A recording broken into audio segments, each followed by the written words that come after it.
For the final time, guys, There we go. we're going to spin the wheel. Let's have your predictions. Let's have your thoughts in the chat. And it's going to be, for the first mission of the season, it's going to be Come on. the Circuit of the Americas. There we go, folks. Hello everyone and welcome to the first mystery round of FZR Season 10 in Tier 1. It's round 5 and we got COTA spawn, Circuit of the Americas. I did a bit of practice on each track, so we should be okay coming into it. COTA was one of the tracks that I practiced less of compared to, you know, the likes of Spain, China, Miami. I did a few 5-lappers and a couple short quali sessions on those tracks, but COTA, I've had no short quali runs and no race practice. I think I had one 5-lapper actually around COTA, so coming into it not ideal in terms of practice, but there's no excuse. We should be practicing, but there we go. Purple through sector 1, so hopefully we can continue this out for the rest of the lap. This hairpin here, really struggling with, went deep for most laps, and as with my last video, my best lap was my first lap, so really need to change that. Need to make sure that I can improve for my final runs for the next few race sessions that I do in league racing, because I can't rely on my first run. It says purple in the second sector as well, but not sure if that is true. Very tricky braking zone to find where to turn in as well, as you don't always want to follow the racing lines. That could hamper you a few hundredths throughout the lap. So there is a car there getting out of the way reluctantly towards the end of the lap, but it's not been a bad lap. Decent banker, but we're sure it can be beaten easily. So we're not looking for pole. Where are we going to be? We go P3, and come the end of the session we end up in P5. So like I say, 1 second off the pace, weren't able to improve onto the race. Let's get into it. God.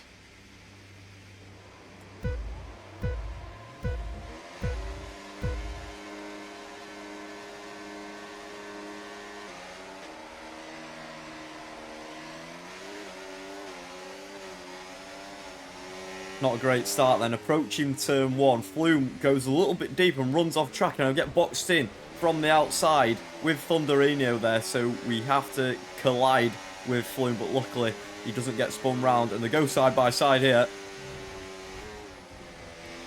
Oh, they both just killed each other. Fuck off, man. So Thunderino and Flume both out of contention as of yet.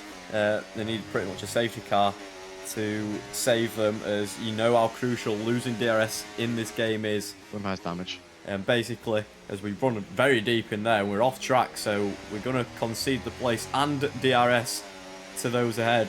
Icky Robbo up to P4, and if you lose DRS in this game without a safety car, you're pretty much gone, because they can just DRS between each other, use the slipstream as it is so powerful. We get sent down the inside from Nanu and blocks us off from the exit, so we've lost connection to the front three. Just losing time to those in front of what you're doing.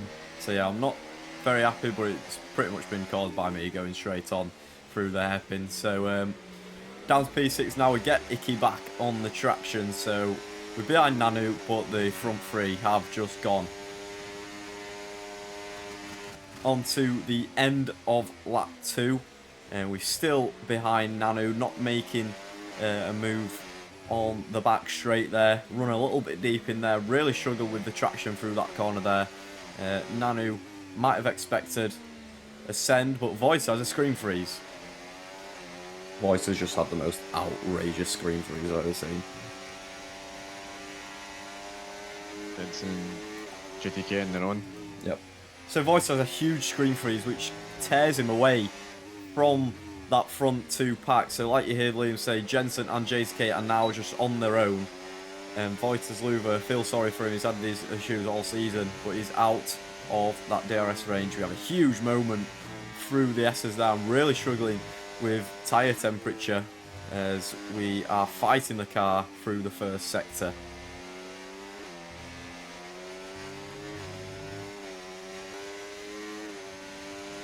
Recharge is really difficult. Yeah.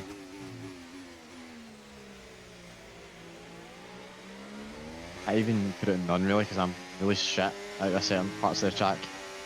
So yeah, recharge really difficult as you're using it down the back straight to keep in touch with those ahead of you. But still behind Voiter and Nanu, we need a strong result. My race on 30%. He's going to tyre wear also pretty bad. We need a strong result just to keep nailing off these races, get a decent position in the standings and hopefully maintain P2s. We've had a cracker of a start to our first season in Tier 1 of FZR coming from commentary onto the races. So we're going to look for the move on Nanu as he lost DRS after a little moment on the exit of the S's in the first sector. Hopefully Icky doesn't go for a send, but we are up into P4 with Voiters Luba. Those two battling behind. Hopefully they can continue battling like we saw on the first lap involving us, and we can break away hopefully with Voiter out of the DRS range. But yeah, first season in Tier 1. Really, really strong start. Apart from Jeddah in round 1, we lost a few points through there. Still fighting the car through that long right-hander. But luckily, we broke away and we still have the DRS to Voiter for the next lap. You can see it just above the gears. We have the DRS activated now. So hopefully we can break away from Nanu and Icky, which we do. You can see 1.5 seconds is now the gap. I broke away from Icky and Nanu. Alright, we'll be doing one more stop today. One stop left in this strategy. Your pit window is going to open in 3 laps time. Pit window opens in 3 laps. So 3 laps until our estimated pit window. We're actually going to go for the move on Voiter here. We should have done it a little bit earlier in the straight just to get fully ahead during the braking zone. So we have to brake pretty much in the middle of the track to not collide with him. But yeah, we're thinking about probably going earlier here. As early as next lap maybe, because of how bad the tyre wear is and how much I'm struggling with overheating on the rears. The harder compound of tyre will be nicer for the temperatures, not as easy to overheat, and of course the tyre wear will be much longer as well.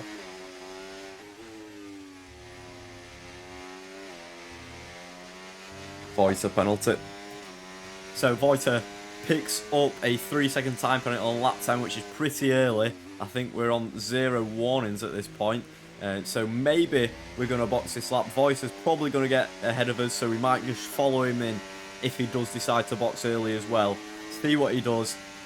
Probably, I think we are going to try box this lap, or just see what Voiter does. If he stays out, we'll probably stay out. So coming up to the end of lap 10 then, Voiter does come into the pit lane. Were you in a train with? No, and we massively outbrake ourselves.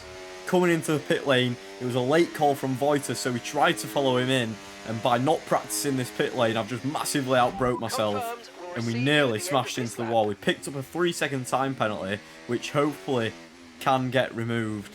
But yeah, that was a huge scare, one that definitely woke me up, and we have to stay out 1 lap longer with that 3-second time penalty. But like I say, hopefully that should get removed, as it was a genuine error from myself, and we probably lost more time by going over the track rather than, you know, going all the way around. But yeah, coming out behind Voiter, behind Mike, behind Seth, and also behind Gary as well. Those guys, apart from Voiter, all going long. So we need to wait and see. Hopefully we can get past Gary and Mike ASAP, then catch up to Seth and Voiter. I'm in a VC with Seth, as always, on FZR race day. So we'll try maybe give him a message. Hold him up, Seth. And hopefully Seth can help us out a little bit, hold him up. And then maybe we can challenge Voiter at the end of the race. So there we go. Mike lets us past on the straight as he is on a different strategy. And thankfully as well, through the slow speed section, Gary also lets us by to not interrupt our strategy. So thank you to Mike and thank you to Gary for that, as they are on different strategies, did not want to interfere. And we are up now into P6.